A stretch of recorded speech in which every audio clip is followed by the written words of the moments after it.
നമസ്കാരം, ഞാൻ doctor Preethi Kora, consultant cosmetic gynaecologist. ഇന്ന് ഞാൻ സംസാരിക്കാൻ പോകുന്നത് വളരെ ഇമ്പോർട്ടൻ്റ് ആയിട്ടുള്ള ടോപ്പിക്കിനെ കുറിച്ചാണ്, ഇമ്പോർട്ടൻസ് ഓഫ് സെക്ഷൽ ഹെൽത്ത്. അപ്പോൾ സെക്ഷൽ ഹെൽത്തിൻ്റെ പ്രാധാന്യം എന്താണ് എന്ന് ഇന്നത്തെ തലമുറ അറിഞ്ഞിരിക്കേണ്ടതുണ്ട്. അപ്പോൾ സെക്ഷൽ ഹെൽത്ത് എന്നാൽ it's a condition of physical, emotional and mental wellbeing of a person in relation to the sexuality.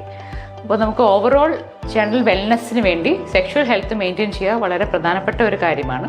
അപ്പോൾ നമുക്ക് ജസ്റ്റ് ആബ്സെൻസ് ഓഫ് ഡിസീസസ്, അതായത് രോഗമില്ലാത്ത അവസ്ഥയല്ല വെൽനെസ്. നമുക്ക് ഓവറോൾ വെൽനെസ്സിൻ്റെ ഒരു ഭാഗമായിട്ട് സെക്ഷൽ ഹെൽത്തും മെയിൻറ്റെയിൻ ചെയ്യേണ്ടത് പ്രധാനപ്പെട്ട ഒരു കാര്യമാണ്.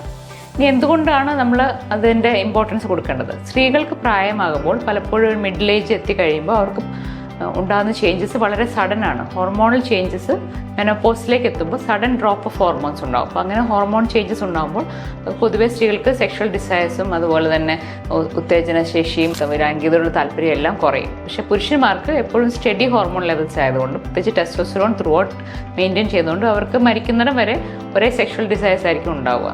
അപ്പോൾ ഈ ഒരു വ്യത്യാസം നമ്മളെപ്പോഴും അറിഞ്ഞിരുന്നാൽ മാത്രമേ ഉള്ളൂ സ്ത്രീകൾക്കുണ്ടാകുന്ന ഈ സെക്ഷൽ ചേഞ്ചസ് അവർക്ക് കണ്ടുപിടിക്കുവാനായിട്ടും വേണമെങ്കിൽ അതിന് ട്രീറ്റ്മെൻറ്റ് എടുക്കുവാനായിട്ടും സാധിക്കുകയുള്ളൂ. മെനോപോസ് ആകുമ്പോൾ അല്ലെങ്കിൽ മെനോപോസിലേക്ക് എത്തുമ്പോൾ പല സ്ത്രീകൾക്കും ഉണ്ടാകുന്ന വളരെ പ്രധാനപ്പെട്ട ചില പ്രശ്നങ്ങളുണ്ട് സെക്ഷൽ ഹെൽത്ത് സംബന്ധിച്ച്. അതിലൊന്നാണ് റെഡ്യൂസ് സെക്ഷൽ ഡിസയർ അല്ലെങ്കിൽ ഓർഗാസം പ്രോബ്ലംസ്. ഇങ്ങനത്തെ പ്രശ്നങ്ങൾ ഒത്തിരി കോമൺ ആയിട്ട് സ്ത്രീകളിൽ കാണാറുണ്ട്. രണ്ടാമത്തെ അവർക്കുണ്ടാകുന്ന ഒരു പ്രശ്നമാണ് സെക്ഷൽ പെയിൻ ഡിസോർഡേഴ്സ്, അതായത് ബന്ധപ്പെടുമ്പോൾ അത്യധികമായ വേദനയും പ്രശ്നങ്ങളും പല സ്ത്രീകളിലും കാണാറുണ്ട്. മൂന്നാമത്തെ അവർക്കുണ്ടാകുന്ന ഒരു പ്രശ്നമാണ് ബന്ധപ്പെടാൻ പറ്റാത്ത ഒരവസ്ഥ, കാരണം അവർക്ക് അതിനോട് തീരെ താല്പര്യമില്ലായ്മ. ഇതിനെല്ലാത്തിനും നമുക്ക് ഫലപ്രദമായിട്ട് ഇപ്പം ട്രീറ്റ്മെൻറ്റ് ചെയ്യുവാനായിട്ട് സാധിക്കും.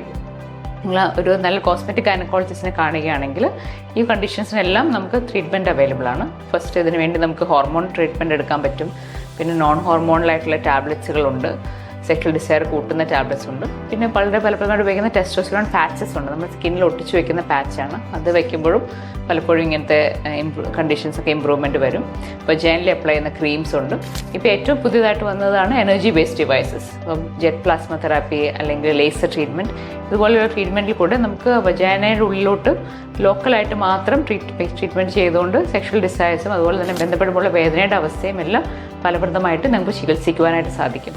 ഇങ്ങനത്തെ എന്തെങ്കിലും പ്രശ്നങ്ങൾ നിങ്ങൾ അലട്ടുന്നുണ്ടെങ്കിൽ നിങ്ങളുടെ സെക്ഷൽ ഹെൽത്തിന് കെയർ ചെയ്യുന്നതിൻ്റെ ഭാഗമായി നിങ്ങളുടെ കോസ്മെറ്റിക് ഗൈനക്കോളജിസ്റ്റിനെ കൺസൾട്ട് ചെയ്യുക.